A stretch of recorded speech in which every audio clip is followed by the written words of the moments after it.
Good evening and welcome everybody to the Gilbert regular council meeting of April 28, 2020, 6:32 p.m. We're under COVID-19 work meeting policy where we're 6 feet apart and we have no public here, and we're all on, staff is on virtual computer screens. So get that out of the way, then I'll have a roll call. Councillor Robic. Here. Councillor Leone. Here. Councillor Polis. Here. Councillor Skenzich. Here. Mayor Oberstar. Here. Let the record show in attendance. City Engineer John Jamnick. City Clerk Paulson. Deputy Clerk Ulan. Campground Directors Barb and John Routinen. Operations Director Lodiger. Library Director DeBoss. City Attorney Lindsay. Chief Teacher. Also in attendance, we have Doug Herfeld and Chris Mickelson. All right, thank you. We have a quorum established. Would you all now rise and help me with the Pledge of Allegiance? I pledge allegiance to the flag Of the United States of America and to the republic for which it stands, one nation, under God, indivisible, indivisible, liberty. liberty and justice for all.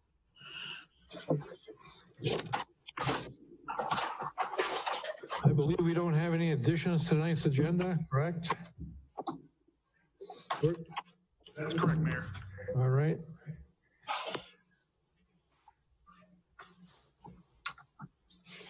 Before I move on to the council regular meetings, I want to publicly thank Deputy Clerk and City Clerk and Randy was help on our audio and visual here to do our meetings, and Mr. Terry Hardika over at the MSC TV for all his work getting this out to the folks and MediaCom in a live manner. And due to all the coronavirus issues we have across our nation and all the hard work putting this all together so everybody can call in and see us live. And thanks to the counselors for showing up and braving any kind of danger that may be out there. So thank you for everybody involved putting this council meeting together last week and this week. I failed to do that last week. I apologize. I want to make sure you guys get all credit for all the hard work you put together to get this public, this meetings out to the public, despite the situation that we're under. All right, we have the April 14th, 2020 City Council working session to approve.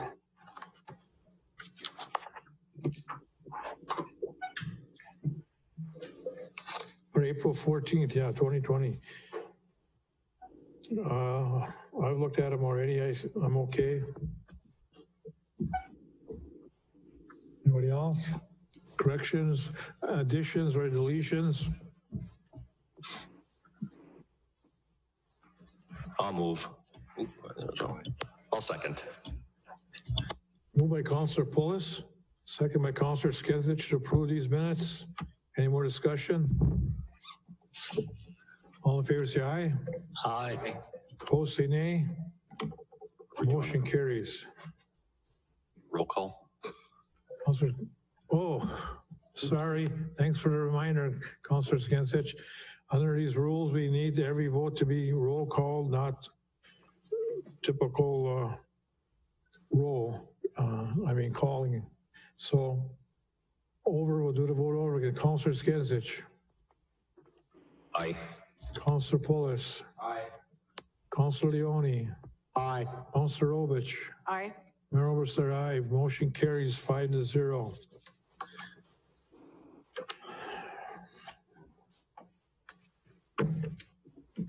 All right, April 14th, 2020, regular city council minutes.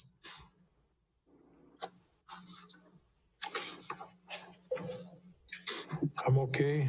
I've reviewed them. I'll make a motion to approve the minutes. Motion by Councilor Pulis, supported by, Second it. second by Councilor Leone. Any more discussion? Roll call, Councilor Skinsich. Aye. Councilor Pulis. Aye. Councilor Leone. Aye. Councilor Rovich. Aye. Mayor Oberstar, aye. Motion carries 5-0. All right, next we have public input. Is anybody in the audience tonight or on the phone? Is there somebody on the phone? Mayor, we do have 4 people in the queue waiting. Okay. Hello? Hello? How many we have in the queue? We have 4. Would caller 2075 please identify your name and address?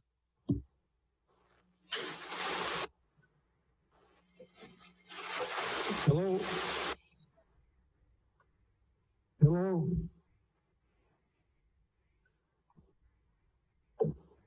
Hello? Is the caller on the line? They're in the queue. They're in. They've been admitted. Hello, is there anybody there?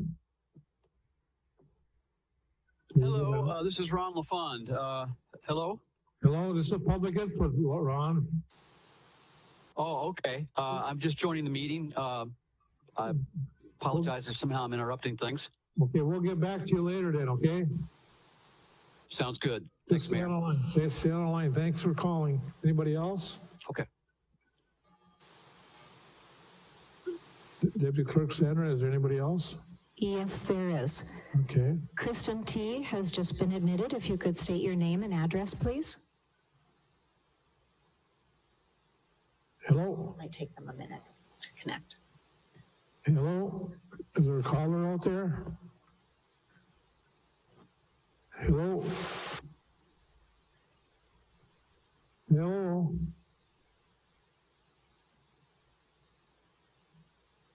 Are they still on the line?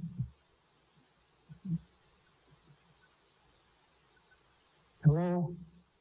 City Council is waiting for you to speak.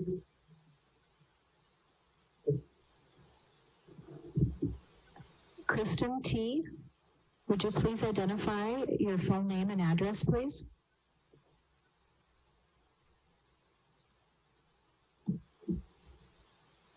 Well, I guess that's not working. Is there anybody else? Sorry. Anybody else?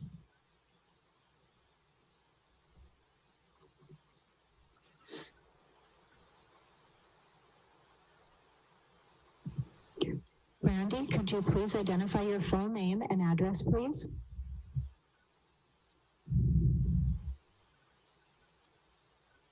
Hello? Is there a caller there?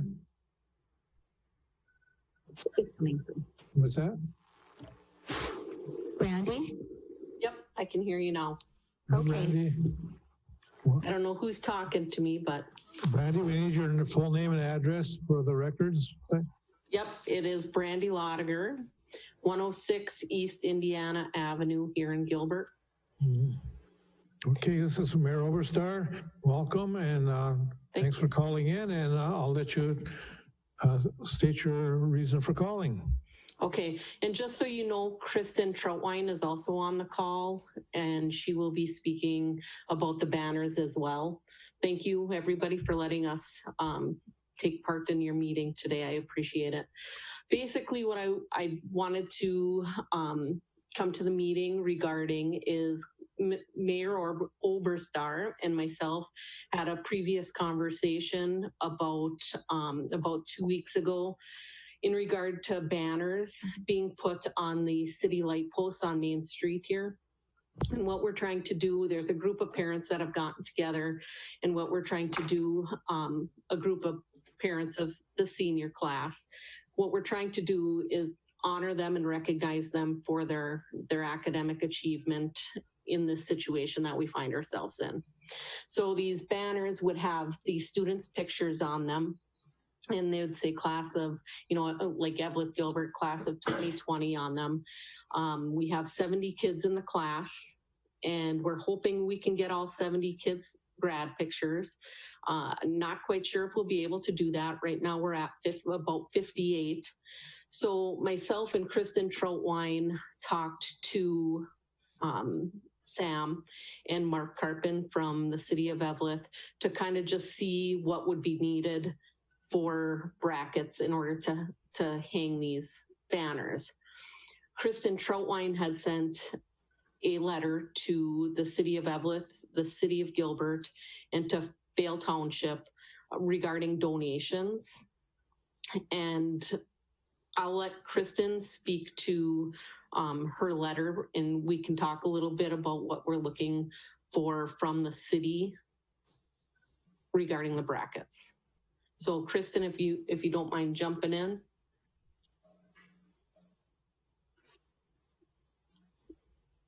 Are you there, Kristen? And we had no luck getting her, Brandy, so we know that she's there, but she's not. Oh, there she is. There she is, okay. All right, Kristen, you can go ahead and speak to the council. It's Mayor Oberstar here. Go ahead. Kristen, can you hear us? Yeah, Mayor Oberstar was just asking if you'd like to speak about what we're looking for as far as the brackets and the letter that you had sent. I had given them an update, just about my initial conversation with Mayor Oberstar and what we're trying to do as a group of parents of the class of 2020 and how we're looking for the banners on the main street of Evelyn and Gilbert. Okay, so does he know where we're at with the banners and how we're trying to figure out brackets right now to accommodate the banners? Right, I explained to them that we met with Sam and Mark Carpin from the city of Evelyn to talk about the brackets and what we would need. Okay. So. Okay, apparently what I'm thinking, what you're asking for is if the city brackets cannot be used for your banners to buy some other to use. Essentially what we're looking for is to see if the city would supplement what you currently have, supplement what you don't, as a way to help out this group that is trying to get the banners for these students. It's more like in-kind services from the city here to help your cause, where we would pay for anything required to get the job done up there on the pools, right? Well, yes. Yep. And I spoke to Sam today. Sam looked at some numbers. Sam and Mark have been talking as well, but Sam said at the very most, if we had all 70 students' pictures to be displayed on the light posts, you guys would need 20 sets of brackets. And at the, just trying to do an estimate at like the highest amount it could be. He found the brackets anywhere from $62 a set to $74 a set. And so at $74 a set, if we needed 20 of them, it would be about $1,480 plus shipping. Mm-hmm. And did he say that brackets that are up there cannot be used for this? Maybe Sam could speak to that, but what I believe the situation is we'd be able to use one of the brackets and posts, but not two. And we need two in order to keep them from blowing in the wind and things like that. So Sam, if you can speak to that, that would be great. Yeah, right, Mr. Mayor. The brackets we have are roughly about 84 inches apart. The banners they're looking at are about the size that Evelyn has, which is about a 45 inch apart bracket. So it'd be easier for us to buy new brackets than to move the other ones down and put them up for 2 months and then move them back up. So we would just buy new brackets put them in place, and then take them down, and then put our old banners up for the rest of the summer. Okay. Well, for the $1,040 or whatever, $1,100, it's at the very most, maybe, right? Right. At the very most, Sam said about 1,480 plus shipping. But that was at the, he saw ranges for the brackets between $62 and $74 a set. And we're just calculating off of the $74 a set. And again, we may not have all 70 grad students because, just trying to get them from the students and at the right resolution and things. Of course, we hope we can get everybody's, but if we're not able to, the price would be a little bit lower. Okay, I'm gonna let the council join in on this if they wish to, but I would recommend the council to go ahead and okay this expenditure and allow Sam to go get the brackets needed. And is that part of that old business, Jim, under 7F2? Is this what we're talking about here? Yes, Mayor, this is old business. Yes. So we could scratch that off if we get this taken care of right now, right? Yeah, it was tabled waiting for opt-out language from the city attorney. And then in the meantime here, the bracket issue came to light. So I do have a question for Sam. Sam, are we able to reuse those brackets when we get the new poles up? These ones we possibly could, but they're not the best quality brackets. They weren't the brackets I was looking at using for when we put the new poles up. I was looking at a little heavier duty, a little more expensive of bracket for when we put our banner poles up for next year. Well, why don't we get it all done at one time now then, if you need new ones anyway, so get the ones that you need for the other banners anyway, and then you just use them for these banners right now. I can look into it. I'll see. I know I looked into it a little bit prior. I gave Jim some numbers on some banner brackets for next year's project.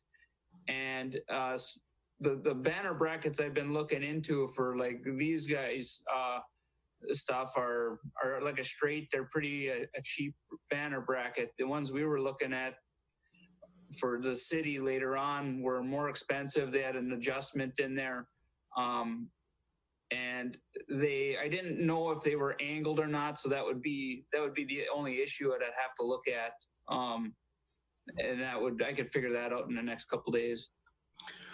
Well, I'll go back, retrace my talk here.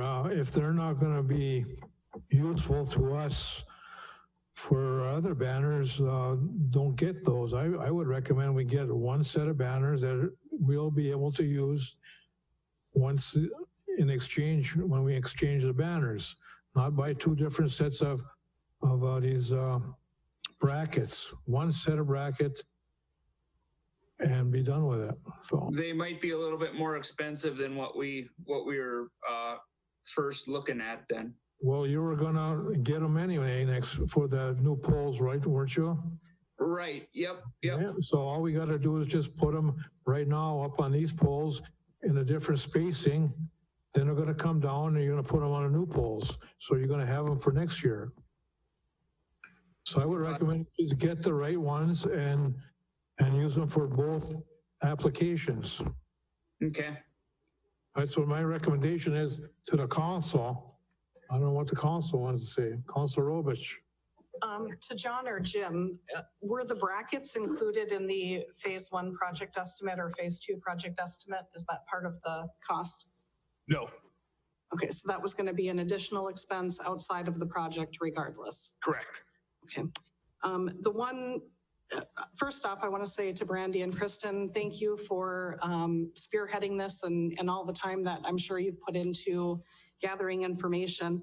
The one concern that I have is in Gilbert, as everywhere in the state, we have open enrollment. We have a lot of students that live in the town of Gilbert that attend school in Virginia, MIB, ERATS, Mesabi East. So focusing on one project potentially leaves out a lot of our residents. So that would be the one thing that I would throw out to the council is, you know, there are other graduates that are residents of our town that will not be addressed with this. Outside of that, I agree, if we were going to purchase brackets regardless, it seems like we could go ahead and do that. I do have some concerns with budget shortfalls that we're experiencing currently and spending money right now that we could potentially wait a year and a half and spend that money later. Mayor Oberstar, permission to Yes. speak. Well, Randy, Just to follow up on what Ms. Rovich said, a lot of the other towns around the surrounding area, I'm not sure if there's any other towns that are doing banners off the light post like we are, but there are definitely towns around us that are doing their own type of thing to recognize their seniors from the different towns as well, you know, with the open enrollment, like you had mentioned, you know, they're doing yard signs with the pictures of the seniors. They're doing different things as well. And we may find out down the road that other cities around us are doing the same thing with the banners. I know Nashwauk, Keewatin is doing it. That's more to the west of us, of course, but we just don't know what other towns are doing right now, trying to recognize their senior class. But it is possible that the kids that we have that live in Gilbert and are open enrolled and going to different school districts such as Virginia or MIB, those school districts may be, you know, recognizing those students as well in a different way. thank you, Brandy. Well, here's a situation, I see it again. We're gonna need brackets for our new light poles next year. Or even this year, we have, gonna do quarter of the town this year. So we need to buy brackets. Let's buy one set of brackets. We've already allowed your group to put your banners on, your pictures on these brackets, and Sam can space them the way he wants with the new brackets. And they'll be available to us next year when the rest of the poles get put up. So we need to buy brackets. It doesn't make a difference right now if we buy them now or later. We're gonna buy brackets, council. So let's buy the good one. Let's not throw $1,500 away. And we're not gonna use these brackets next year, these other estimated costs. So let's get the brackets that Sam needs for our concern, for our poles next year. And hopefully it'll work for the banners that Randy's group wants. So let's buy one set of good brackets and be done with it.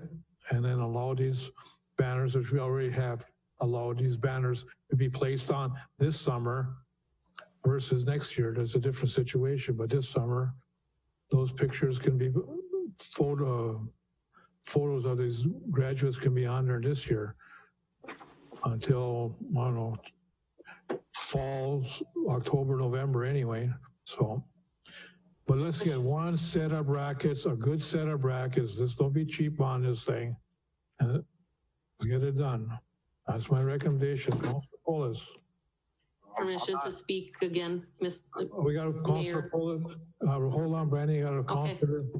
Okay, on that, what you're saying is, I agree that brackets, we should just get a one-time use brackets, but we also need a figure in order to vote on it. We need a price of what we're voting on. So how soon do we need to know about this brackets? Well, the brackets themselves, our hope is to make the order for the banners and have those banners in by May 20th so that we can, you know, get the banners up. So our hope would be as soon as Sam was able to order those brackets, they'd be able to be put up and ready for the banners to be put on around, you know, that week of May 20th or so. Okay. So there's a little bit of a timeline. Can we get, Sam, an estimate from you by May 13th, our next meeting? I think when I did that budgetary thing for Jim, I think it was right around $6,000. is what I figured in for budget, or right around a budgetary number. I could look into it and get you something as soon as I can. Okay, when you order it, how long does it take after you order it? Well, one company that I talked to today, they had stuff in stock on these smaller ones, that $62 one or $74 one. Those were in stock, but those were a smaller bracket. It was 4 to 8 days, they said, from the placement of order. So I suppose maybe, you know, and the ones we got up there, I think they're a 30-inch long bracket compared to an 18-inch long bracket, or pipe. So I don't know if that's a big difference in time or what. Well, you're gonna buy the ones that are gonna fit our banners, the city's banners, Right. and then they're gonna use the same brackets. So even if their banner is shorter, doesn't matter if the bracket is sticking out, Right. is No, longer. it doesn't. No. So anyway, I would recommend then, if everybody's concerned about price, maybe we can take care of this on May 13th and get it ordered on May 13th of something for you. And then by the end of May, they should be able to be put up. Randy, how's that sound to you? It would be, it sounds great if you're able to do that, to purchase the brackets. The only thing that would be of any concern would be, you know, in case those brackets aren't able to get in as quickly as the ones we were talking about earlier during the meeting. If they're not able to get in as quickly as the ones we had talked about, it just might be, it might set us back. The hope was to have those banners up by the 29th, because that's the original graduation date. So whether we are still going to do something on that date or not, we'd still like to have a parade or something of students going through town with those banners up that recognizes who they are, because you can't see them as well in their vehicles. But the other thing that I wanted to mention too was that Minnesota Power has also offered to help out with this project, and they offered to help both the city of Eveleth and the city of Gilbert with putting up those brackets and putting the banners up. So that should help out the city as well. Okay. Yeah, that would be good. All right, I'm really willing to vote on allowing Sam to go get these brackets tonight. So what's the council wish to do? Do you want to wait one more meeting, or do you want to do it tonight? I don't like stepping off the chair and making the motions, and don't need to do that. My job is to entertain and lead the council in the direction where I think is best for the city. And if they don't accept my recommendation, that's so be it. Mayor, So, Councilor Skinsich. I guess if we put it out there, I agree with you to have Sam start looking into this and get it ordered as soon as possible. Should we just put a dollar cap on it? I guess I'd be in favor of that. Well, right now he's saying $6,000. I'm sure if it's 6,500, we'll tweak it next when we need it to. So, Sam, is that $6,000 for all the brackets you were looking at? Yes. Yeah. Then the only ones I think when I gave Jim that piece of paper last time for budgetary numbers, I had flag poles on there. I wouldn't get the flag poles till next year, but I believe the banner brackets were right around $6,000. I can order, if you want me to do, I could order only half, or I could order all of them. If I order all of them, it would be 40 of them. You do get a little bit better price when you order more than less. So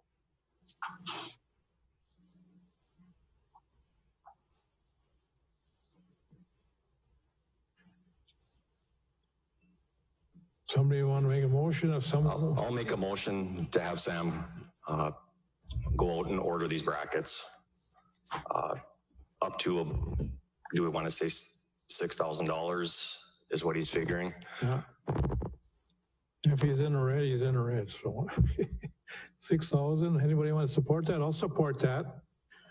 Motion by Councillor Skinsich, supported by the mayor, to allow our city public works director, Sam Lotiger, to go out and purchase $6,000 worth of banner brackets for our new poles to be used this year for the Gilbert group that's putting on their banners. Any more discussion? Mr. Chair. Councillor Robich. Additional discussion being, I'd like the council to discuss where we're finding the $6,000 to proceed. This was not budgeted expenditure. We're going to have to reduce another expense in order to support this purchase. Well, I'll say we're in April and we budgeted $2.8 million and we got, what, eight more months of the year to go. I'm sure we'll find it $6,000 somewhere we can take and delete somewhere $6,000. So it's not like at the end of we're not at the end of our year. We haven't budgeted, we haven't expended the whole $2.8 million of our budget. So I'm not too worried at this point about $6,000. Well, while I understand that, when we did the budget, we were very specific on what those dollars were allocated for. And again, this was not part of that allocation. So something has to be eliminated in order to support this expenditure. Mayor, Councilor Skinsich. I think we had $10,000 extra off the levy that we just threw onto City Hall, just in case, didn't we? We did. However, we also have reduced reduced revenues coming in at this point in time because of the layoffs, because of the reduced sales taxes, because of the reduced property taxes being paid. The city is already at a loss. So even though we said we're going to spend $2.8 million, we're already looking at the end of the year potentially not having $2.8 million to spend. Stop. Budgets are always just estimates of expenditures or needs of the city. So we don't even know, sure we had it line by line, but there's probably some areas where we'll, like the public works, he probably won't use all his $30,000 some dollars for snow plowing or anything like that. So there's always going to be probably some money in some line that wasn't used, and that's what we hope for. And that's how we obtain that reserve, if you want to call it. There's no other way, unexpended money. So at this point, I don't see the panic. Jim always lets us know by October, November where we're at for the remaining 2 months of the year, and at that time we can make adjustments. Any more discussion?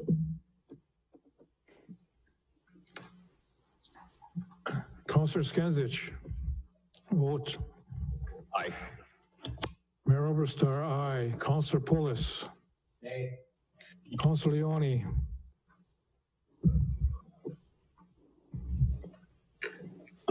Before I give I already gave you a chance to talk. We're voting right now. Go. okay. I had another plan on, will save a lot of money, but I'll vote, yay. Councillor Robich. Nay. Motion carries 3-2. Councillor Pulis, Councillor Robich voting no. All right, Randy, Kristen, Sam, anything else on this project? We just want to, Thank you. we just want to make sure to thank you, Mayor Oberstar and council members for doing that. We greatly appreciate it. You know, it's crazy times, and we really want to be able to recognize these seniors who are missing out on a lot. We appreciate your purchase of those brackets. Yes, thank you. And thank you, Sam, for looking into the price of brackets and taking care of that as well and working with us. Before you go, Councillor Leone, what did you want to say now on a better idea of some kind for them? Yes, right in front in between, the old food shelf and the garage, the city garage, you can install 3 ply boards right there and make brackets for all the senior citizens, all the classmates, and have a banner right on top honoring the grad school students, and it'd be under $500. Yeah, Councilor Leone's idea is where the old De Leon's Cafe put a billboard up, which is still on city property there. Put a billboard up and do these honor students that way too, versus what you're doing. But that's his idea to you. So, all right. Thank you. Thank you for your Take that input. under consideration if at your will. All right. All right, Okay. thank you. Thank you You're very much. welcome. You're welcome. Bye. Good night. All right, what about the opt-out language? As we're discussing that item. Brandy still there? Brandy? Yes, I am still here. Are you referencing the waivers? Yes. All the students, all the students that are turning in their grad pictures, they're also turning in a waiver as well. You know, and you can also consider the fact that, you know, in our email to the students, it was said, you know, what the pictures are being used for. So them sending their picture in a way is their permission, but we are getting a waiver. We are getting a waiver as well from each student. Okay. Clerk, does that satisfy your question? I will ask Councilor Robich, as she had brought that up at the last meeting. Is that what you were looking for the opt-out language? Yes, thank you. Thank you. Okay, so I guess everything's good to go then. Wonderful. Thank you very much. You're welcome again. Okay. And thanks for Good- calling in. Hey, no problem. Good night. Good night. Anybody else on the line? There. We have one other in the weight room. Okay. In the weight room next door here? Next door? We have Okay. Willard Hampton. Can you connected? Hello, Mr. Please, Hampton. please state your name and your address. Willard Hampton, 217 West Nebraska, and Gilbert. Hello, Mr. Hampton. Mayor Oberstar here. Hello, Mayor Obastar. Hello, City Council and everybody. Oh, go ahead. We're all here waiting. I don't know if you can see us. Can you see us? I can see some people. Okay. I had a water line break at 217. I currently don't live there. I'm living in Virginia. I was, at one time I did live in the Gilbert house, and we wanted something a little bit bigger with a little bit more property. And the house we live in came available, and it was just something that we jumped on to buy. And I was trying to remodel the kitchen and bathroom in the Gilbert house, because I felt that we were upside down on our loan, that we owed more money than it was worth. So I was trying to put money into it to sell it. Well, I would check on the house on Friday because I work in Gilbert, drive by, check on it. And sometimes I'd go in, sometimes I'd just make sure the heat was still working. And February 14th, I had the day off from work. So I had to drive into Gilbert to check on the house, and that's when I found out the water line had busted. 2 of the copper fittings had failed, causing water to pour into the kitchen from the upstairs bathroom water line. And I have an $11,000 water bill, and I was just wanting to know if there's any kind of forgiveness or any help that I can get I can get a $3,000 loan. I've already checked with the bank. The most that I can get is $3,000. I'm currently trying to get the house back in order. I had to gut the kitchen and throw out a lot of wet material and spraying for mold. But I'm trying to save the house so I can get it on the market. I had a $44,000 mortgage on it. I'm already out that. There's no way that I'm going to make money. I'm already at a loss no matter what I do. But I do want to try to do right and get the house livable and get it to where someone can buy it and hopefully finish it out.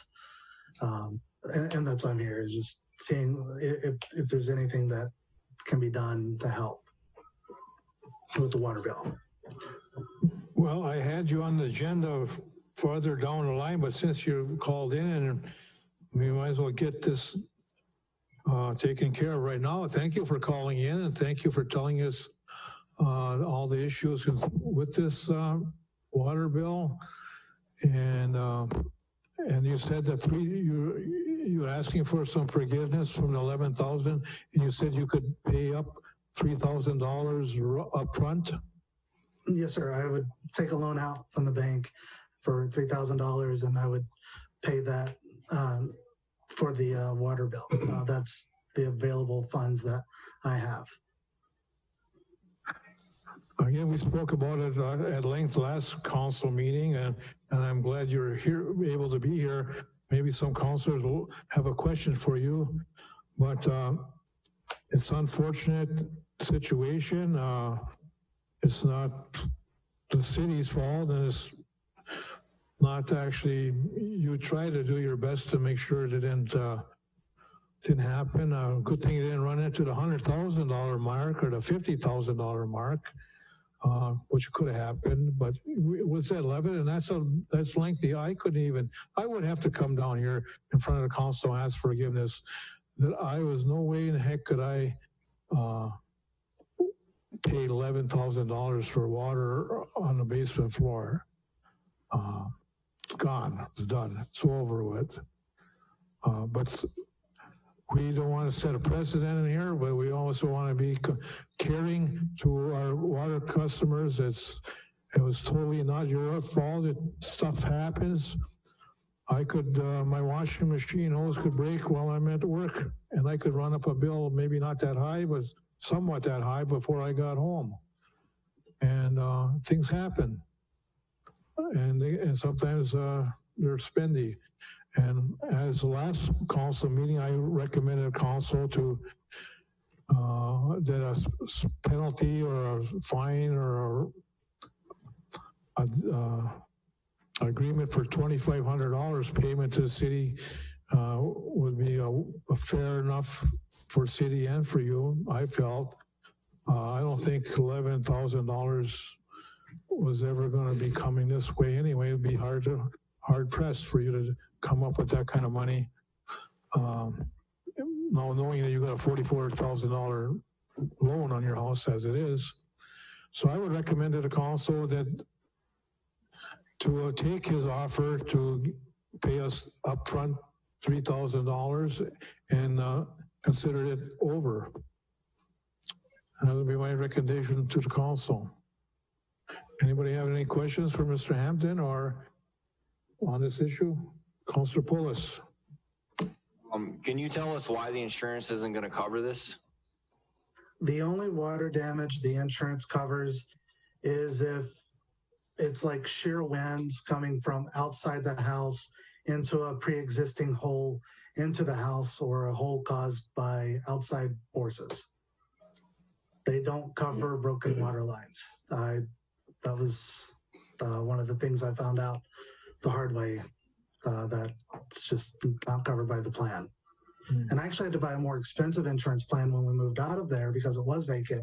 I had to buy vacant homeowners insurance, which costs more and is supposed to have different coverages. It's just, that's one of the things not covered. Thank you. Jim, on, after talking with you earlier today, what did you say the city was into it for?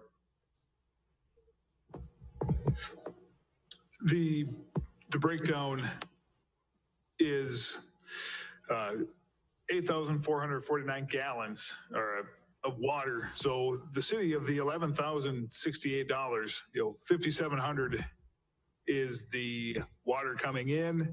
5,200 is the water that would have went into the sewer if it was normal use. Obviously that part of it didn't happen. And the rest are, base fees and tax and such like that. We're looking at the city was basically into it for about 51 to 5,200. That's correct. Thank you. Anybody else? Councilor Robich. Mr. Hampton, I want to thank you for coming on and telling us your story. I certainly want to express my condolences for the situation. It's a terrible situation. I can appreciate it. I feel terrible that you're dealing with it. I want to explain my position so that you know where I'm coming from. To me, I have to liken this, I have to look at all of the residents of Gilbert and not just one. And I have to look at it in a situation where someone's house to burn down and that wasn't covered by insurance. I wouldn't ask the other residents of Gilbert to chip in to make that person whole. It's just not the correct way to proceed in my mind. Certainly, I think there's things we can do as a city to work with you. I can appreciate the fact that coming up with that kind of money is near impossible for everyone in a normal situation, let alone in the times we're in now. So I'm more than open to payment plans, even potentially reducing the portion of the bill that relates to the sewer, as obviously that didn't occur as the city administrator has stated, but just wiping out the debt or reducing it beyond what was utilized is not something that I can support. And I hope you understand that. Yes, ma'am, and I appreciate your candor. Thank you. I would respectfully, I don't understand your example there relating to this situation about somebody's house burning down and giving them a break on, we never charge for water to be doused on a house anyway. No, I'm saying if a home insurance did not cover the loss of a house, I wouldn't ask the neighbors to pay for that house. And in this case, the insurance is not covering for the water line break. I can't ask the neighbors to pay for his water line. Well, we're talking about water on the ground. Gone is done. Just like if you had a broken line somewhere, there's water on the ground. Who's going to pay that broken line between here and Sparta or here up the road if it's not caught right away? Could go $50,000 could be going on the ground in a couple of days. Those examples are not right. Put a meter on a fire hydrant before you, and then probably rack up to $30,000 of water used on that fire. And we never do charge nobody for that kind of stuff. And it's water on a pile of wood, gone.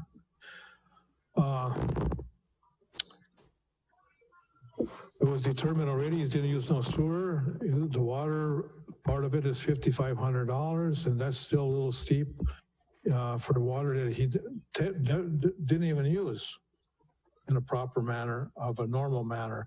It was just came on gushing out of a pipe and on the ground. Again, I think, and he came forward, he said this is what he can do. And I think versus setting precedents of forgiveness of anything that I've been done up here as a mayor of any, this is the highest I've ever seen forgiveness. We've given forgiveness on different other things.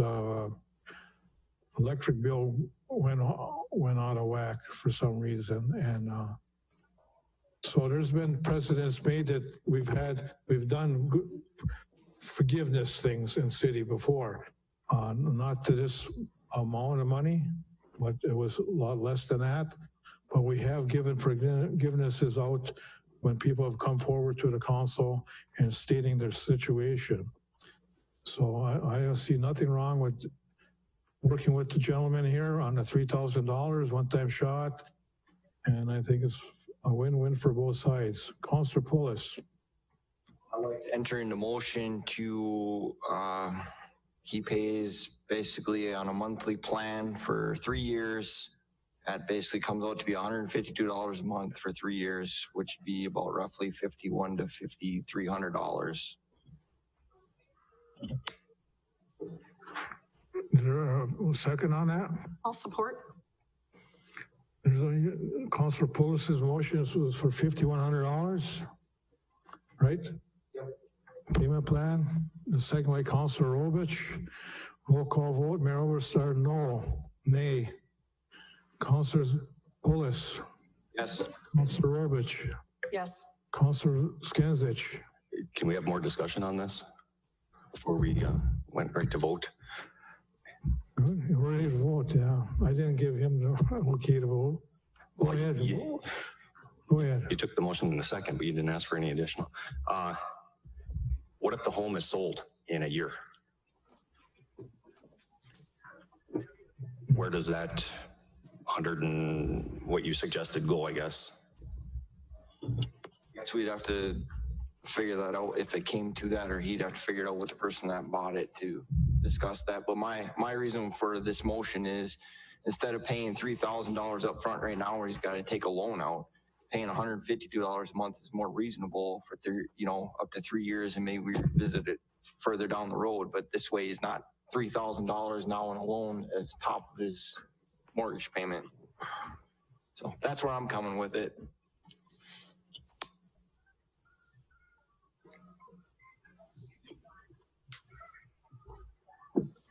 Nay. Councilor Leone. Yes or no? No. Motion fails. Councilor Skinsich, Mayor Oberstar, and Councilor Leone voting no. Voting yes, Councilor Robich, Councilor Poulos. So again, I'll recommend the council to vote for the $3,000 upfront pay to bill, no payment plan, upfront $3,000. You want to more? Care more? I will make that motion for 3,000 up front now. And the reasoning is because he's looking at selling this house. So I don't see continuing this out for 3 years. But I'll second that motion. Motion by Councilor Skinsich to settle this at $3,000 up front and forgiveness of from 11 down to $3,000. Any more discussion? Mayor Oberstar, aye. Councilor Robich. No. Councilor Poulos. No. Councilor Skinsich. Aye. Councilor Leone. Aye. Motion carries 3-2. Councilor Skinsich, Councilor Leone, Mayor Oberstar voting yes. Voting no, Councilor Robich, Councilor Poulos. Mr. Hampton, you got the $3,000 upfront payment, forgiveness of $8,000 some dollars. Are you satisfied? Yes, I am. Thank you guys so much for letting me be here, and I thank you so much. I really appreciate it. You're welcome, and I would recommend you take care of this situation ASAP with the clerk. Yes, sir. Yes, sir. All right. Thank you. Any more? I'd just like to add, I hope future councils will help people out in such an incident like this. Accidents happen. It's not like he did this on purpose. Yep. And it's a major financial blow to him or to anyone for that matter. Yeah. So. Thank you, Councilor Skinsich, and thank you, Council. All right, thank you, sir. And like I say, please take care of this matter as soon as you can, all right? Yes, sir. Thank you all, and I hope everyone takes care. All right. Bye now. Bye.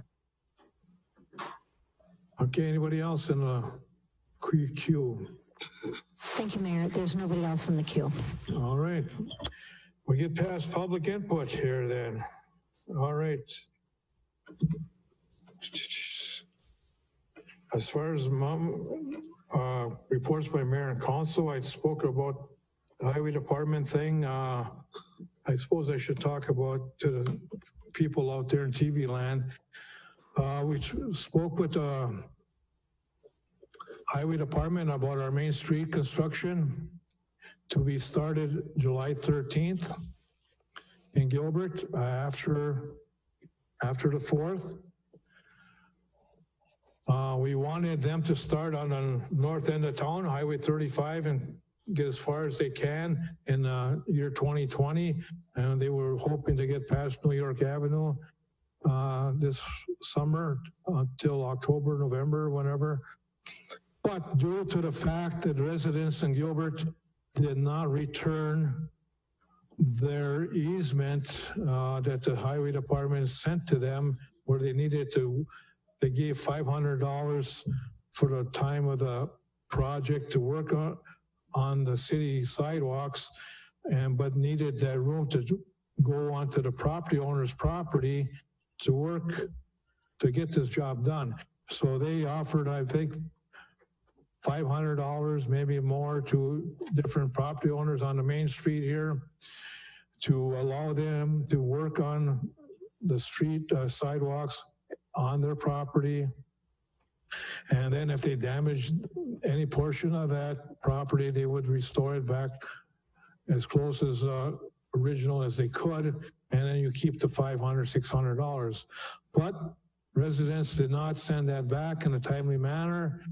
And they are forced now to change their plans. So they will be working from Eveleth to Gilbert starting July, mid-July, and hoping to get down to as far as Virginia Avenue this year, 2020 season. And then next May, they could restart up in May, somewhere in May. They will be, because of the potentially maybe the parade will go on for sure in 2020. I don't know nothing about 2020, but we would hope that 2021 there would be a 3rd of July, 4th of July activities in Gilbert. Because of that, we've asked them that they're going to start on the Highway 35 on that end of town and get as far as hopefully the VFW club by July 1st. So that area would be done between July 1st and May 1st, and all the way down to Virginia the prior year. So that old part of Gilbert from Minnesota or Minnesota to Virginia would be the last bit of work to do after July, 4th of July activities, well, probably July 10th to start. So that's the plan for the Main Street construction. Be total taking all the blacktop out, a lot of infrastructure work, cement work, new lighting, a big project. So that's the plans on that. And if you don't send back these easements for next year, the remaining parts of town that they need to do it, there's going to be another process to make sure it gets done. So I would recommend that people holding on to those easements, send them back, get your money, and don't worry about it. Everything is going to be fine. You'll still keep that property. You'll get it back in original state. Hopefully it was before the construction. Nothing to worry about. That's my recommendation to you. Please fill them out, send them back. Council, not for tonight's, but for consideration for future meetings, Public Utility Board would like us to revisit the water tank situation and also the meter situation. Not the meter I&I person, but the water and electric meters. They still are recommending that we proceed with those two things. So I will be placing them on the agenda in the next couple, probably in May for sure. Again, I thank everybody for setting up this meeting to be viewed on TV. And we have all our staff on Zoom at home or wherever they are at. And they're here at our meeting. This technology today. I hope we don't have to do this forever, but thank you for everybody for cooperating, and thanks everybody for all the work put into this. I'll get to the city councilors now. Councilor Rovich. No report. Report by Councilor Leone, any? No report. Councilor Poulos. I just want to say thanks to everyone in the city of Gilbert that reached out to me on passing of my stepdad last week. I really appreciate everyone, sending me messages and giving me a call and stuff. So just want to say thanks. Yeah. We mentioned that at the meeting last week. Our condolences here at City Hall. All right. Tough time. Yeah. Councilor Skenzich. No report at this time. All right. We'll move on. Reports, staff, boards, and commissions. City Attorney Brian Lindsay's on visual up there. Go ahead, Brian. I can't hear you though. Thank you, Mayor. I don't know why I've got a little bit of delay in my audio. I see I've got one item the council has requested an update, or I guess the next step on the Sparta sewer line assessments and that procedure. And so I have prepared just a few short comments about that. I think that should help us get moving in the right direction there. So if you think about a typical assessment project process, there's a number of different steps. And what we've got here is what's known as a delayed assessment. And what that means is we've undertaken a good amount of the work that needs to be undertaken. So where we are in the process, we've done all the initial initiation of the project. We've done the feasibility study. We've gone through, authorized the work. The work has been completed. And what we've got is we've gotten to a point where all of the members who were in the assessment area that could have been assessed have been given notice and an opportunity to participate in all those initial steps.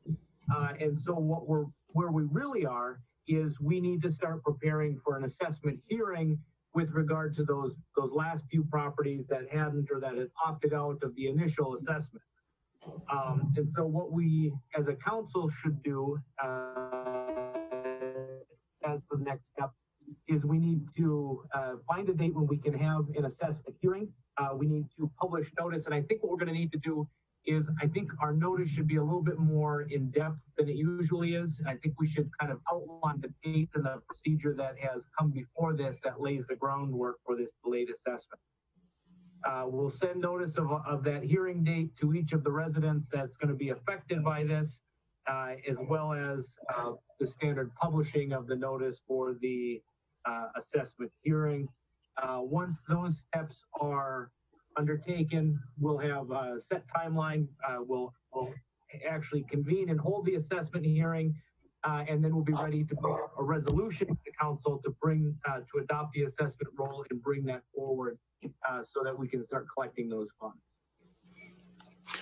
Okay, are we ready to set a date for this or not? Councilor Lindsay or Jim, are we ready to set a date? Or should we wait after this so we don't have to, apparently we can't have anybody come here to state their, opinion for or against, So probably have to wait till we get more through this coronavirus situation, so where public is okay to come in again. So probably have to hold off a while, huh? Right. And Mayor, if I may suggest, what we may be able to do, perhaps the council could direct myself and Mr. Paulson to prepare a resolution and ready for the setting of the assessment hearing. And that way we can kind of monitor the system or monitor the status of the COVID restrictions that have been imposed by executive order. And as soon as it looks like those those may ease up and permit us to have an appropriate hearing, then we could be directed or requested to place that resolution onto the council's agenda so that we can consider it immediately. Yeah, I think that's a good plan. You need that in a formal motion? I don't think we do. So long as that we know that's the direction we're headed, I think I could work with Mr. Paulson to prepare and essentially just kind of hold in our pocket that resolution. Counselor is okay with having Attorney Lindsay and the clerk draft this resolution to get ready for this public hearing in the near future, not 6 months down the road, but near future, hopefully, all depending on this virus situation, of course. But as soon as we can, get a normal meeting, hearing, let's do it on this. This is already 10 years overdue.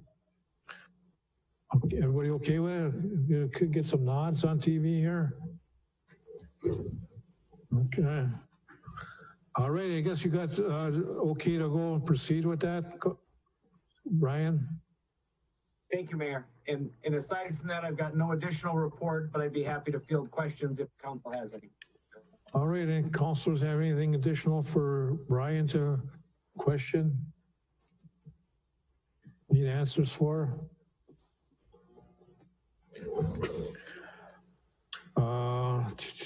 I'm gonna have to keep you stay on the line long because we're gonna get down to a few more things here, Brian, okay? I'll be here, Mayor. All right.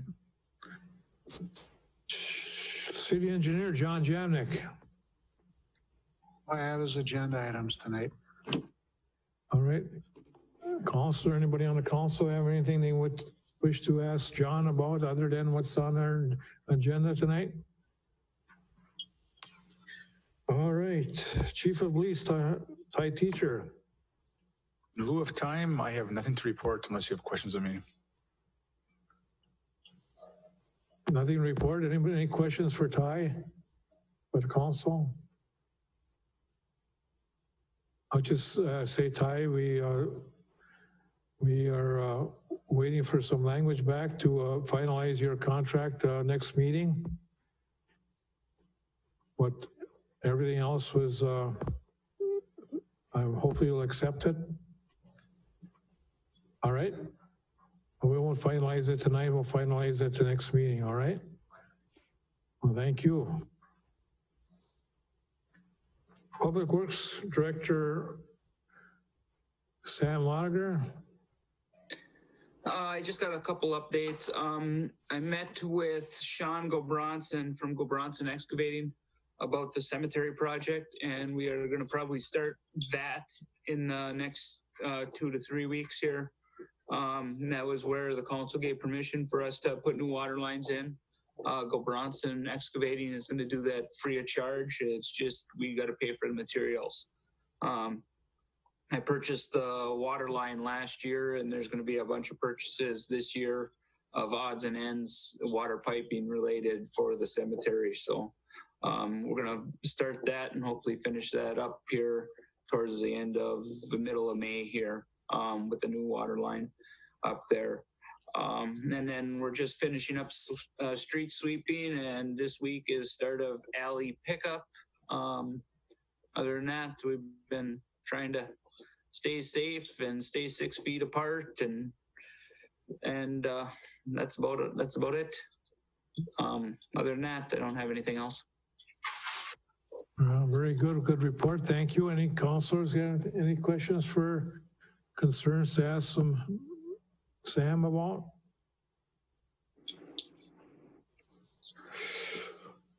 All right.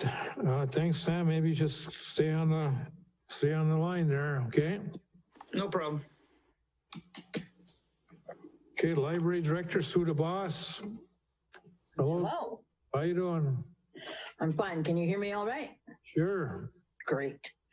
Well, as you know, the state libraries are all waiting for their cities to direct them as to what we're doing and where we're going from here. And my ladies and I have been in the library cleaning, repairing, doing our best, and preparing even for summer reading. We're putting pamphlets together, or packages, I should say. And we're just looking real positive for when we can open again and meet with our patrons. Yeah, we're waiting here too, but I foresee probably by Friday this week, another report by the governor on something happening for May 4th. Hasn't happened yet, but I'm sure between here and Friday, there will be some information and news for May 4th. Unless he's, I'm sorry. Go ahead. I know he's got May 13th where he could go up to, but he needs to specify that this week for sure. Otherwise, it's May 4th, I guess. So we'll hold off on that. We'll get back to you when we find out, okay? Correct. And Jim and I will be talking and we'll decide on the best, plan of action, keep our patrons safe. Okay. And you guys are safe in the... Oh, yes, we're practicing good distance. Well, very good. Counselors have anything for Sue? Very good. Thank you. Welcome. Thank you. Campground directors, Barb and John Rahanen are in Arizona. They're at our meeting right now, visually. I think on that part, Jim, I think before I let you speak, I think we're still on board for right now to do the June 1st, target June 1st for opening. And I think the seasonal thing was versus every weekend or something, only seasonal at that point. Is that right? That's correct, Mayor. Since our last meeting, we did get some direction from the state, from the governor's office, and I shared that with everybody in the packet for our campgrounds. At this time, these things seem to change every day, but at this time, seasonal campground use is permitted for the people who rely on their campsite as their primary residence, or that they are seasonal renters who maintain personal property at their site. That information wasn't available to us at the last meeting. It is today. That's the only change for the campground. And at our last council meeting, we decided to wait till June 1st. I think that's still a good timeline. John and Barb, how do you feel about that? I agree with that. We've talked to all of our seasonal people, and there was only one person who had expressed interest in coming before June 1st anyway. So everybody's kind of pushing back their plans. And so June 1st for the seasonals sound good, but I still don't think we can guarantee when we're going to open for the other campers yet. Yeah, it goes. Yeah, I think that's the only thing we can say for right now, with any kind of truth, you know what I mean? Facts, I mean. I've heard other campgrounds are looking at it the same way as we are, so. June 1st. I think if we just go with June 1st for our seasonals, leave it like that, and then discuss it again at the May 13th meeting, that still gives us enough time to cancel reservations for June if we need to, and just kind of play it by ear up until then. Sounds like a plan, yeah. How about the council? Everybody okay with that? Councilor Poulos.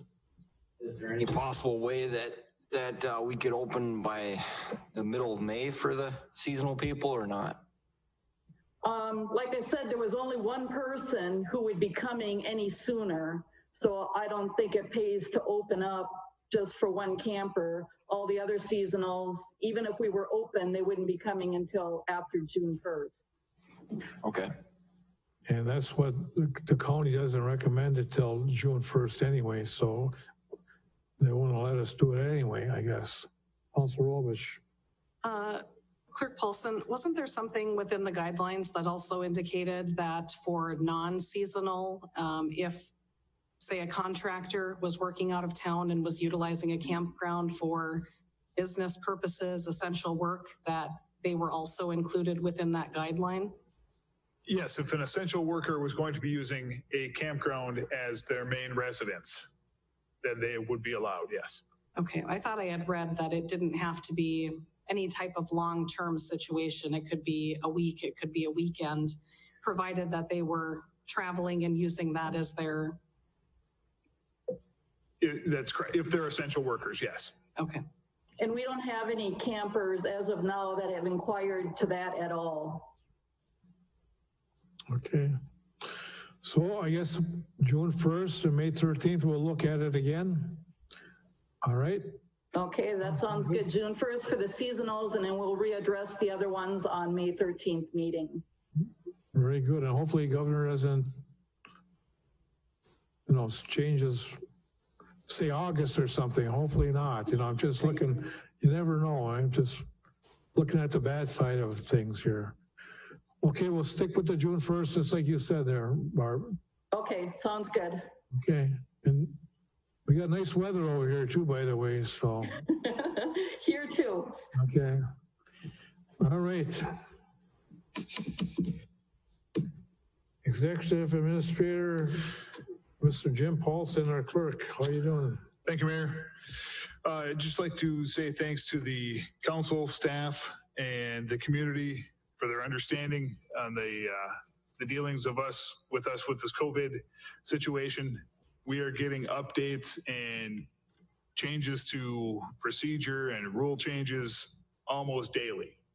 And so the level of understanding has been wonderful. I just want to say thank you to everybody for that. And the rest is just agenda items. Very good. Anybody have any questions for City Administrator Jim? Councilor Poulos. I don't really have any questions. I just wanted to thank the city staff for all their hard work during this hard time. So just want to put that out there. Very good. Thank you.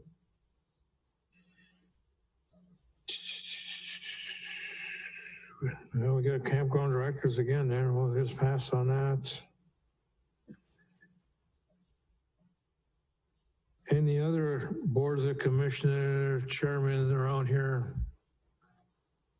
No boards or commission minutes this meeting, Mayor. All right. We'll go to old business, wastewater treatment plant update. I think now we have Mr. LaFond on the line somewhere. Ron? Is Ron still there? Yes, can you hear me? Yes, go ahead. Update us on the water treatment plant. Sure, you bet, Mayor and Council.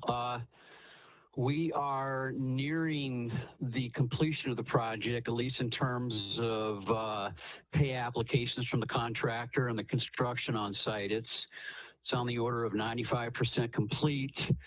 The final work going on is the sludge tanks and site work will be the last item, meaning paving, grading, seeding, fence, that type of thing. So it's been almost 2 years. The contractor is he will try to wrap up in summer, although the contractual date is October.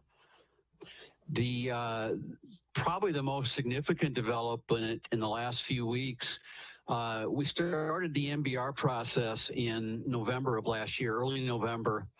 Like really all startups, there's just a variety of things from miswiring to control issues to operators are learning how to run a new system. At about the end of December into January, I believed that we were not making headway on getting the plant to its specified capabilities. Ovivo was working with me and the city to get the MBRs to perform to specification. They are still not at that point, although they are running, from what I can tell talking to the operators, the MBRs are running stable. They're stable, meaning control issues are gone. We're processing everything that comes in, but we are not, we cannot process the peak design flow. And so talking to Jim and the city attorney, I recommended some language. It was modified a little, and I just sent that into Ovivo this week, Mayor and Council, just to put them on formal notice that the MBR system is not meeting the specified capacity hydraulically, and they need to tell us what their plan will be. And for a while, I was not sure if there was an issue. You know, each plan is different. And, but in conversations with Ovivo, they have acknowledged verbally there's a problem, and it's with them. And we just have to stay in touch with them and find out what their plan will be to meet the specifications. And that's really the extent, Mayor, of what I have at this moment, and I can answer any questions that you or the council have. Thank you for the report. Some troubling matter there. And I guess what I'm hearing that you and City Attorney and Mr. Paulson and Ovivo, I guess, like you said, verbally is taking action on it and agreeing that it is part of their problem. And we would hope here at the council that it doesn't become a big problem and it gets taken care of. Do you see that happening? Mm-hmm. Right, I understand where you're coming from, Mayor and Council. You know, of course, anybody could predict the future. We could be quite wealthy. Ovivo is a stand-up company. They have been very professional so far. Whenever we've called, they've been there. For them to acknowledge verbally and not, you might say, hide or take off, I believe we are going to get to a solution. What that form will take, I want to hear what they come up with, but I believe we're going to come to a solution. Okay. There's no action that you need from us here at the council? Mayor and Council, no, there's no action needed regarding the treatment plant. Okay.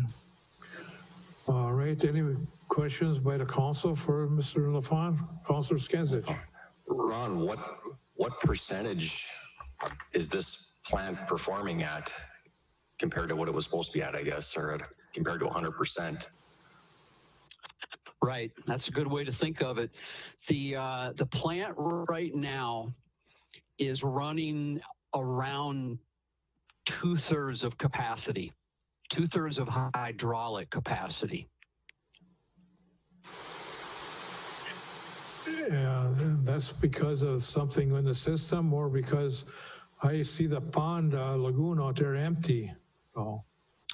Right. There's been some real headway in the last, I'm going to say 2 or 3 weeks. The plant right now, its hydraulic capacity has been increased. We have reached a more stable point, and the EQ basins and tanks are empty, which is where we want them. We want to be ready for the next rain event so we can store water if we need to.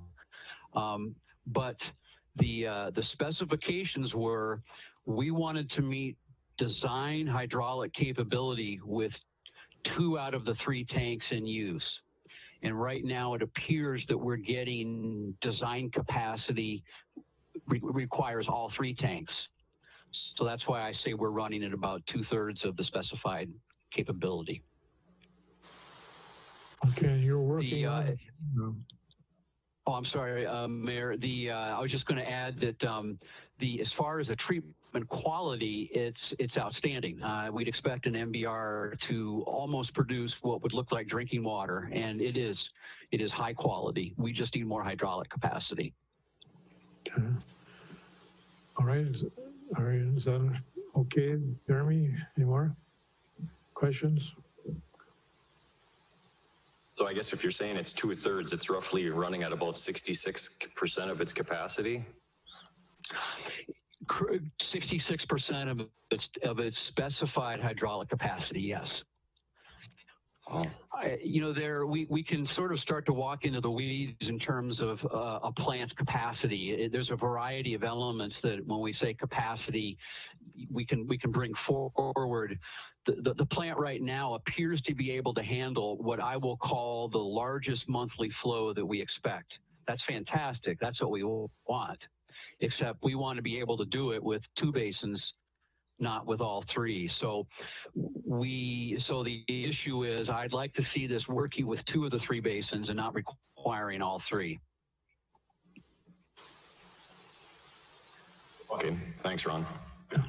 Yeah, I may not explain that very well, but Mayor and Council, I do want to say that your operators down there are really doing a fine job. I've been really impressed. Tara has taken on the superintendent's job. Trudy has stepped up, and Justin has been hired. You really have some quality people down there, and I really appreciated their willingness to. When you get a new plan, a new process, it can test people, and they've really stepped their game up and are doing quite well. Thank you for saying that. It's nice to know that. I'm going to ask John, you got any questions for Mr. LaFawn, our city engineer, John Jamnik? No, I've been kind of following the process of what's going on down there. So you understand what Ronnie's saying, and Yep, I'm on top. You're on the same page. Okay. All right. Anything else there, Ron? No, sir, Mayor. That's all I would have to report right now. All right. Anybody else from the council got anything? Jim? No? Okay. Thank you for your report. Yes, thank you, Mayor. I'm happy to participate.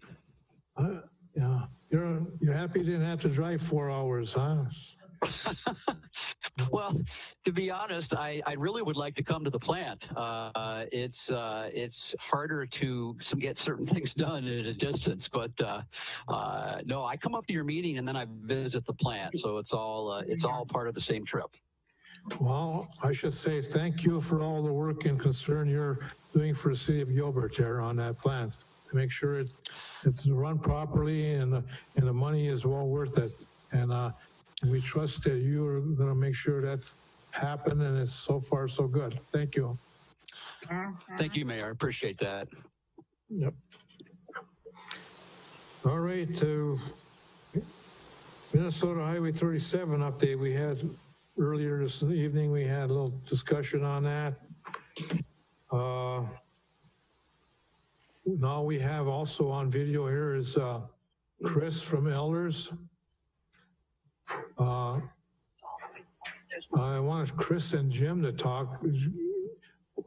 We discussed about these phase 1 and phase 2 and how much money and when do you need an okay for the city. Like I thought heard you say May 6th at a previous meeting that you needed a number of how much money we need to bond for, right? Sure. So thank you, Mayor and Council. That really depends upon when you would need the money by. And so the most recent conversation that I had with Jim this past week, we discussed the water storage tank improvements, and then the likelihood that the phase 1 project work would get moved into 2021 due to the easement issues that you discussed earlier this evening. And so there seemed to be still some question of if the city would need the funds for that phase 1 project now, or if they maybe wouldn't be needed until spring 2021. In either case, it seems like the city has enough funds on hand to do what you would call an interfund loan to identify those funds, or to pledge those funds in the meantime. And then if you were to bond, this summer for that water storage tank improvement work, then you could do that additional $105,000 or so amount for the phase 1 project costs at that time. And then also there's that phase 2 project work that's still being discussed. And so if that were to, get going a number of months down the road, then you could roll the phase 1 project costs into the phase 2 bond issue if you were to do that. But, long story short, if you just think of it simply, when you need the money, we would want to start our process roughly 2 months prior to that. And so when Jim and I spoke, it sounds like if the water storage tank improvements were to go forward here in 2020, then the city would need the funds for that sometime in either late August, early September. And so we would anticipate closing on that bond issue, meaning the date the city would receive the funds, August 20th. And to make that happen, we would do a bond sale the morning of July 28th. I would come to your meeting or do it, virtually the way we're doing it here tonight. That evening of July 28th for the award of that sale, and then the pre-sale discussion where we would, lay out the terms and conditions of the bond issue and go through that with you all. I would expect that to take place at your June 23rd meeting. And so from that June 23rd pre-sale to the August 20th closing for this proposed timeline, you can see there's that 2-month period working out there. So really any questions that you guys have, I'm happy to answer, or I'll maybe just listen to the further discussion here. All right, thank you, Chris. Jim told us today, and when does Doug need the money by? And End how of much? June. Is Doug Our on? Highway Department. Highway Department needs the money by when? Yep, I am on. So yeah, we are can you guys hear me? Yep. Okay. Yeah, so just a quick update. Last council meeting 2 weeks ago, I kind of left it up in the air on if we were going to be able to make the June 5th letting for the project. We are able to proceed with that letting date. We are getting our plan revisions made with the revised staging that the mayor had talked about earlier. So the project will be let on June 5th, and then we'll need the money approximately 30 days after that letting date. One clarification, Mayor, on the work that'll be completed this summer. Everything you said was true. We'll be working from Highway 53 up to Virginia Avenue this summer, all the way up to the final surfacing and new sidewalk and curb and gutter. But we are also going to tackle that sanitary sewer replacement between Dakota and Indiana Street to allow the city to move forward with their realignment of that sewer line in that area. So we do have a plan to get that work accomplished up to concrete and bituminous this summer as well. Just wanted to add that in there. You mean the CDBG infrastructure work? Yeah, I think I mentioned that. I don't know if it was earlier tonight or somewhere, maybe before you got on. I did mention that. Okay. Under my talk, under the mayor's part of the meeting here, I did talk about that somewhere tonight. I did. We had 2 meetings today already. So. Okay. Yeah, okay, yeah. And I encourage people to get back those easements, papers, forms to you. Yep, I did hear that as well, and the state will apologize for part of it. I mean, the COVID-19 definitely slowed down our deliverability of the offers and everything to the residents as well. So it's not all on the residents because we can't go door to door and hand them out. We're relying on the mail service to make the deliveries and then people to pick up their mail to receive those offers at this point. So it's taking more time than we had anticipated prior to the virus and all the complications that it's brought with it. Earlier tonight, I told the council that tonight's meeting, and with Jim's numbers, we need to finalize phase 1 for sure, and the dollar amount for Chris to go ahead and find for us, like, was it 1 million, 1.4 million, something like that. And hopefully we can get those 2 parts of the puzzle done tonight. I'm kind of worried about not getting the phase 2 money or doing phase 2 or not here. There's I don't know where the council's sitting on that, because next year if you do it, the interest rate's going to probably be changing, don't you think, Chris, next year? It certainly could be. I will say we're in a historically low interest rate environment today. I expect rates to be up a bit between now and say a year from now, but it's very difficult to predict with any accuracy what rates are going to do. But I will say that, speaking for today, we are in a historically low interest rate environment. Yep. Mm-hmm. Well, I would hope the council approves phase one tonight and approves the dollar amount. And you tell us how it needs to be worded to go ahead and give you the authorization to go and bond for $1.4 million. I want to know the language for that. I don't have it before me. I get those two items done today. May 13th is too close for June 6th is when, June 3rd, did you say, Doug? I believe June 5th will be the letting date, and then the money will be due about 30 days after that time. Yeah. So the end of June, beginning of July. So maybe then we would be able to take care of this on May 13th? The language of the bond, how much and everything, May 13th? Well, we can get the language for the temporary note for the 1.4. We can get that language made in maybe by June 13th, or excuse me, May 13th. That would be the hope. As long as the council, when we come up to a vote for phase one, that'll give me the amount of money I know I have to find. And that's the approximately 1.4 million. And that'll be on a temporary note. Then that's what we have to have in place to transfer to the state, 30 days after June 5th. So is May 13th okay to finalize those two things, Chris or Doug?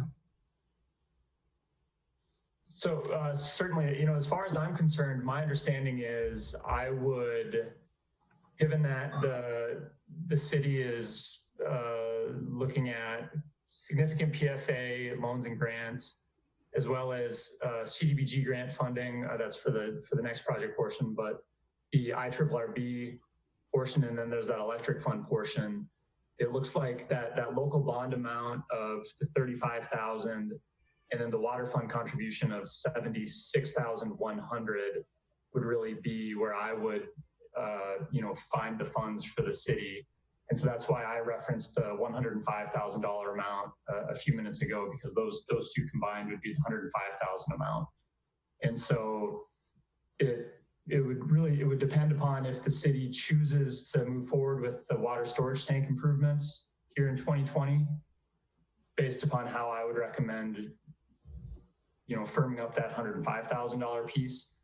But based on my conversations with Jim, it's my understanding that the city has enough funds available temporarily to use funds on hand to pledge for that $105,000 amount, and then either bond for the water storage tank project here a couple of months from now and reimburse itself with the proceeds from that bond issue, or use funds on hand and reimburse at a later date if the city were to take on phase two or some other mechanism.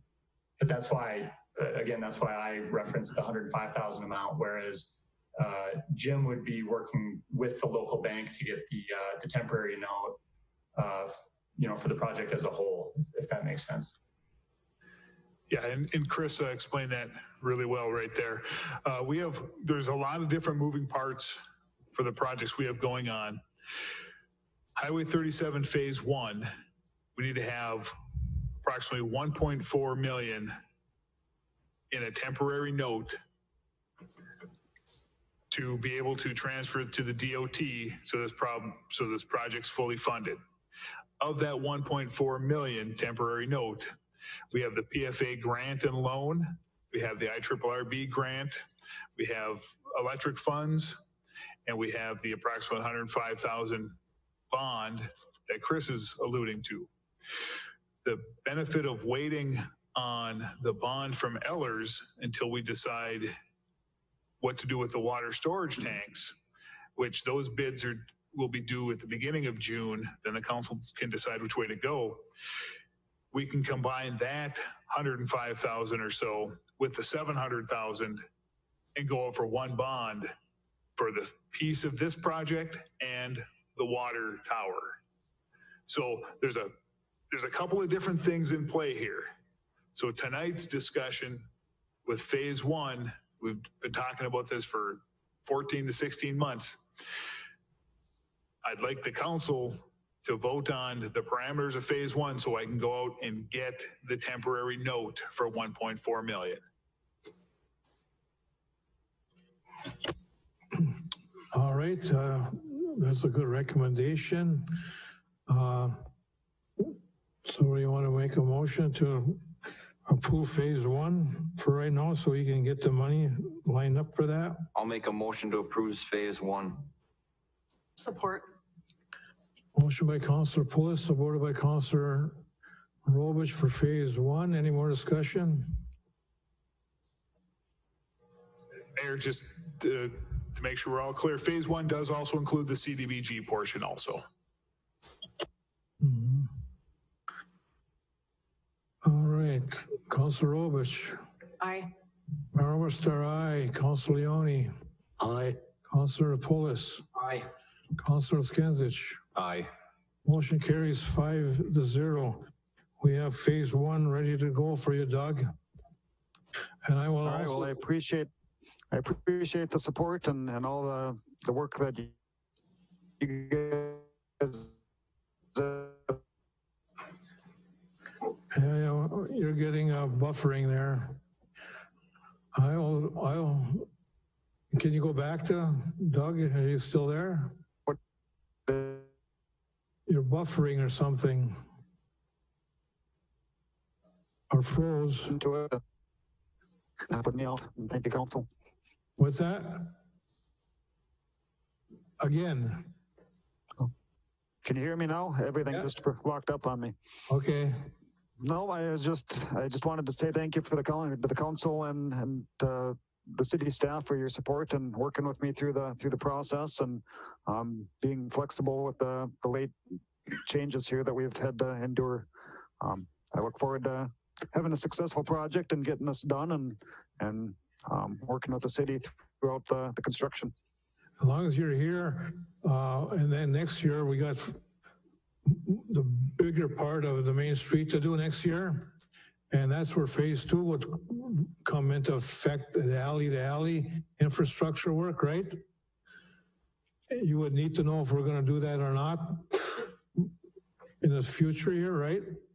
Right, yeah.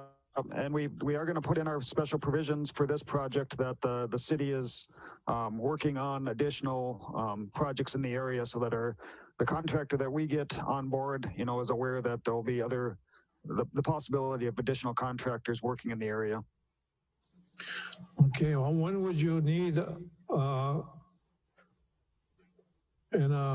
vote or a direction from the council if we were going to do phase two? Add that into that next year. When do you need it? At this point, it can't be part of the state project. You guys will have to do a locally let project for that work because we're still letting ours as one whole project, just in 2 different construction seasons. Okay. Well, sometime next July, though, you're gonna work on that major part of the main street, right? Correct, yep, after the 4th of July. So prior to that, from May to the end of June, we'll work from 135 South to Michigan Street. We'll try and get that, those 3 blocks all completed. Then we'll take a break around the 4th of July for you guys' festivity, all the activities that you have, and then we'll pick it back up and then we'll start working in the main part of downtown there. Yeah, right. And I anticipate in the next couple of weeks, we're going to put together a newsletter and a flyer, the residents in Gilbert, to kind of let them know the change that's happened. Since it's a different message than we've been promoting up until this point on the different phases of construction. Okay, thank And you. I don't know if my computer locked up again or not, but.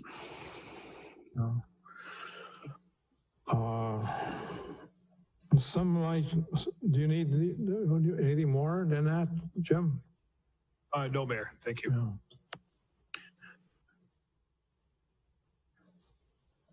Well, I'm glad we got that part done, and hopefully we get the money to Chris. And then debating here, I am not disappointed in the council on the phase 2 part. And I'll tell you what, if I'm honored to get elected again in October, there will be a public hearing here before next June on this phase 2. And we will tell the people why phase 2 needs to be put here into action on this main street, so we don't ever have to touch this main street other than blacktop for every 20 years. Infrastructure will be done at that low rate of interest. We're here exposing that area. Let's get it all done. I will hold, if I'm here, honored to be here next year, we will hold a public hearing on this because I have no faith in the council vote here without getting public input on this thing. And we will get this thing done. We'll see what the people got to say about it, and then we'll work from there. All right, thank you, gentlemen.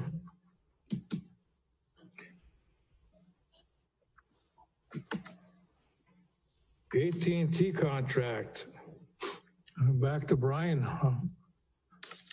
I think we can let go of Doug and Chris. Everybody okay? I'll excuse you two gentlemen. Okay, thanks for tuning in. Thank you, Mayor, Council. Thank you, everyone. Have a great night. You bet. And Sue, well, I'll excuse you. You can leave if you wish to. Yeah. Okay. All right. Or you can stay on, either way. I think Sam is gone, right? All right. All right, what do we got here? Our AT&T contract, ready to finalize, Brian? Recommendation? Thank you, Mayor. Yes, we did have some contact with AT&T, and we've gone through some of the particulars. The two big pieces that are important in paragraph 4 of the Third Amendment, we did eliminate the references to expansion of use. Through our conversations with AT&T, it was clear that they're not looking to expand their use. They just want the ability to upgrade some equipment that they have that occupies a certain space, so they're not going to expand that space out anymore, which alleviates a lot of the concerns that I had. And secondly, with regard to what was a paragraph 5 of the Third Amendment, they've stricken all language that relates to removal and restoration. And if you recall, Council, that was where we had some concerns because essentially the way that new language read, they essentially could just walk out and leave us as a city to deal with anything that was there. The way that this will operate with this language out is they'll be bound to return the property or the space to the city after their use in a similar condition to that which they found it, excepting, of course, just normal wear and tear, which is standard language in most lease situations. And so with those two major amendments, I see nothing from a legal standpoint that causes me a lot of concern as far as risk. All right, councilors, apparently our attorney is recommending that we go ahead and ratify this AT&T contract after much work by our attorney and city clerk on it. And we've already discussed it numerous times. So is everybody ready to go on it? I'll make a motion to go ahead with it. I'll second. Been moved by Councilor Pulis, supported by Councilor Leone to approve this AT&T contract with the city of Gilbert and AT&T for the antenna on top of the water tank, based on the recommendation by our city attorney and city clerk after working on a contract modification that we had in the middle of a contract. We needed to adjust it a little bit, and it's been adjusted. Any more discussion? It was not up. It was just asked to be adjusted, and that's what we've done. Am I Mayor Oberstar, aye. Councilor Robich, Aye. Councilor Leone, Aye. Councilor Pulis, Aye. Councilor Skinsich. Aye. Motion carries 5-0. Anything else, Brian? Nothing for me on that point, Mayor. You're okay then with that? I am. I see on the back pages, there's a lot of notary publics. Who's got to sign all this now? From the city, Mayor, it will be you and Mr. Paulson. And then AT&T will take care of their signature. It's got to be notarized, I see too, huh? It does, yes. Oh, okay. All right, I want to keep you back still on here though, Brian. We might have some other issues here. Absolutely. Okay. That's done. Campground start date, we got that taken care of. I think we're into new business, hack service agreement. Jim, you want to talk about that? Thank you, Mayor. This is the annual hatch service agreement. It's up for renewal. This contract is for the 3 analyzers at the water plant. Staff feels this is a beneficial service contract. This is an expense of the water fund. Cost of the 2020 service partnership is $4,065. This contract services the water plant chemical instrumentation biannual maintenance and any and all parts, replacements, or issues that arise. Hatch is the company brand of instruments used by the City of Gilbert Water Plant. The current agreement expires June 5th, 2020. The $4,065 is a 3.8% increase over 2019. This company has been very good for us to deal with. They take care of the issues that come up, and I recommend the council approve this contract. Okay, thank you. It's been recommended, and I guess, like Jim said, it's been an annual thing to okay and renew every year this hack service agreement.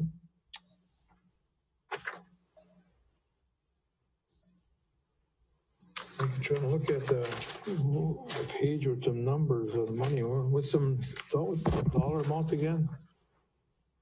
Jim? The total dollar amount is $4,065. $4,055. One of these pages here.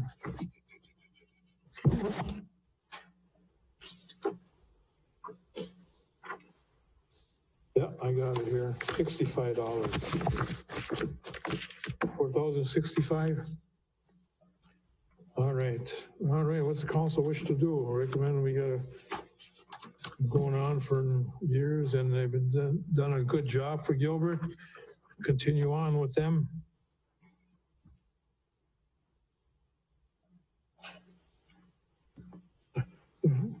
Go ahead and make a motion, and this is budgeted, right? That is correct, Mayor. Oh. I'll make a motion to approve. Been moved by Councilor Pulis, supported by I'll support. Councilor Leone to approve the service agreement with HAC at the water plant for the 2020, just 1 year, 2020. That is correct, Mayor. $4,065. Any more discussion? Mayor Oberstar, aye. Councilor Robich. Aye. Councilor Leone. Aye. Councilor Pulis. Aye. Councilor Skinsich. Aye. Motion carries 5-0. All right. Jim, you want to talk about 8B, Resolution 2025, which I'm going to need to read, but give us, Yes, Mayor. resolutions need to be read, so they're on video or audio, and Yes, Mayor, Resolution 2020-05, City of Gilbert temporary easements. This is for the Minnesota Department of Transportation project, Highway 37, temporary easements of City of Gilbert owned property. The approval of this resolution, temporary easements, is requested prior to construction of the Highway 37 project. Below are the parcel numbers and dollar amounts of offer per parcel. These are the parcel abbreviations that the DOT has put on. They did supply us with a map. City-owned properties. Total of these 6 parcels that we would be getting is $3,100, and these temporary easements are good for up to 2 years. Very good. We need to do it. I'm going to read it off first. We have 1, 2, 3, 4, 5, 6 parcels in question here. And we're approving resolution 2020-05, approving the temporary easement of land to the state of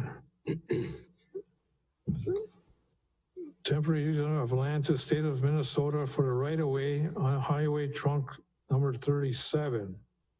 Pursuant to due call and notice thereof, a regular meeting of the City Council of City of Gilbert, Minnesota was held on council chambers of said city on the 28th day of April 2020 at 6:30 p.m. Members present: Councilor Robich, Councilor Skenzich, Councilor Pulis, Councilor Leone, Mayor Oberstar. Absent, none. Whereas the Commissioner of Transportation has prepared a final layout for State Project 6914-19 on Highway Truck 37 within the City of Gilbert for roadway improvements, and whereas part of said project, the Minnesota Department of Transportation is establishing right-of-way limits throughout the project, and whereas the City of Gilbert is the owner of certain property referred to as parcels 211A, 212B, 88, 80, 79, 70, located in St. Louis County, Minnesota, upon which the Minnesota Department of Transportation desired to establish a right-of-way of limits, and whereas the Minnesota Department of Transportation has made an offer to the City of Gilbert to acquire a portion of said property as described on Minnesota Department of Transportation right-of-way, parcel numbers 211A, 212B, 88, 80, 79, and 70 as recorded in the office of the county recorder in St. Louis County, Minnesota. And whereas the City Council has reviewed and said offer and found it acceptable. Now therefore be resolved that the City of Gilbert hereby accepts the offer from the Minnesota Department of Transportation for the right-of-way acquisition related to parcels 211A, 212B, 88, 80, 79, 70, located within the corporate limits of the City of Gilbert. And 2, the mayor and city executive administrative clerk are authorized to execute the necessary paperwork to accept the offer and to allow temporary easement of the properties in the state of Minnesota. And 3, the proceeds from the temporary easement shall be deposited into the city's general fund. This resolution adopted by the recorded vote of the City Council, Gilbert City Council, is in open session on the 28th day of April 2020. So now we need to make a motion. I'll make that motion. Do I hear a second? I'll support. Moved by Councilor Pulis, supported by Councilor Robich to approve resolution number 2020-05. Any more discussion? Mayor Oberstar, aye. Councilor Robich? Aye. Councilor Leone? Aye. Councilor Pulis? Aye. Councilor Skenzich? Aye. Motion carries 5-0. All council members voting affirmative. Adopted. All right, done. Anything on miscellaneous? No, Mayor. Councilor Polis? I just have to bring up one thing I forgot to bring up earlier is on East French where they're tearing that house down. I think that's the property of the mines over there. And that machine's been broke down for a while now. And is that going to be a safety issue on the city of Gilbert if someone gets hurt over there with all that stuff exposed? Yeah, well, we should look into that. See when they plan on coming back, and hopefully if they're not gonna come back soon, they should put a little orange fence around everything there and make sure kids can play around in there. Good point, Councilor Poulos. Maybe we could take care of that tomorrow. Yes, Mayor, we'll give them a call and find out what their timeline is and let them know that we want them to put a fence up around it. Very good. Is that acceptable to everybody? All right, anything else? All right, approve the proper audit of the clerk and mayor of the bills and the payroll.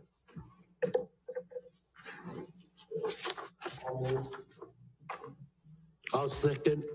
Moved by Councilor Poulos, supported by Councilor Leone to approve the bills and payroll upon proper audit by the clerk and the mayor. Any more discussion? All in favor, say aye. Aye. Aye. Opposed, say nay. Oh, sorry, apologize, I forgot. Roll call vote again. Mayor Oberstar voting aye. Councilor Robich. Aye. Councilor Leone. Aye. Councilor Poulos. Aye. Councilor Skinsich. Aye. Motion carries 5-0. All right, and no other business, we're moved to adjourn. Move. Moved by Councilor Skinsich, supported by Councilor Poulos to adjourn. Mayor Oberstar, aye. Councilor Robich. Aye. Councilor Leone. Aye. Councilor Poulos. Aye. Councilor Skinsich. Aye. Motion carries 5-0. We're adjourned 8:34. Thank you.